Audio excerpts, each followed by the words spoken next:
Hello, we welcome you to Brighton Cometh. Very happy to have you with us again today.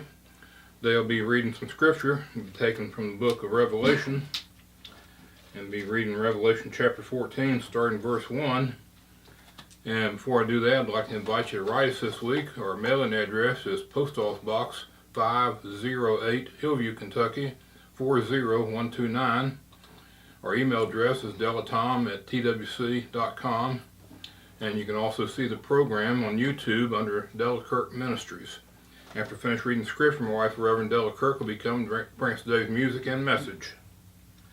Chapter 14 of Revelation, starting verse 1. And I looked, and lo, a Lamb stood on the Mount Zion, and with him 144,000, having his Father's name written in their foreheads. And I heard a voice from heaven, as the voice of many waters, and as the voice of a great thunder. And I heard the voice of harpers harping with their harps. And they sang, as it were, a new song before the throne, and before the four beasts and the elders. And no man could learn that song but the 144,000 which were redeemed from the earth. These are they which were not defiled with women, for they are virgins. These are they which follow the Lamb whithersoever he goeth. These are redeemed from among men, being the firstfruits unto God and to the Lamb. And in their mouth was found no guile, for they are without fault before the throne of God. And I saw another angel fly in the midst of heaven, having the everlasting gospel, to preach unto them that dwell on the earth, and to every nation and kindred and tongue and people, saying with a loud voice, Fear God, and give glory to him, for the hour of his judgment is come, and worship him that made heaven and earth, and the sea, and the fountains of waters. And there followed another angel, saying, Babylon is fallen, that great city, because she made all nations drink of the wine of the wrath of her fornication.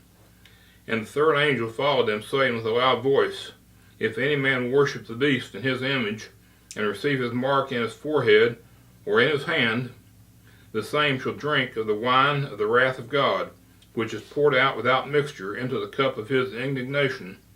And he shall be tormented with fire and brimstone, in the presence of the holy angels, and in the presence of the Lamb. And the smoke of their torment ascendeth up for ever and ever. And they have no rest day nor night, who worship the beast in his image, and whosoever receiveth the mark of his name. Here is the patience of the saints.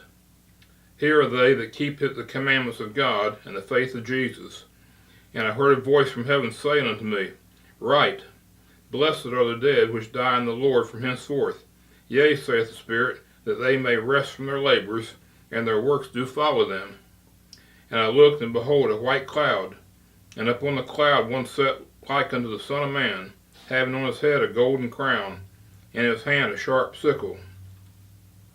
And another angel came out of the temple, crying with a loud voice to him that sat on the cloud, Thrust in that sickle, and reap, for the time is come for thee to reap, for the harvest of the earth is ripe. And he that sat on the cloud thrust in his sickle on the earth, and the earth was reaped. And another angel came out of the temple which is in heaven, he also having a sharp sickle. And another angel came out from the altar which had pyre over fire, and cried with a loud cry to him that had the sharp sickle, saying, Thrust in thy sharp sickle, and gather the clusters of the vine of the earth, for his grapes are fully ripe. And the angel thrust in his sickle into the earth, and gathered the vine of the earth, and cast it into the great winepress of the wrath of God. And the winepress was trodden without the city, and blood came out of the winepress even to the horses' bridles, by the space of 1,600 furlongs. Now here's my wife Della, and she'll bring us today's music and message.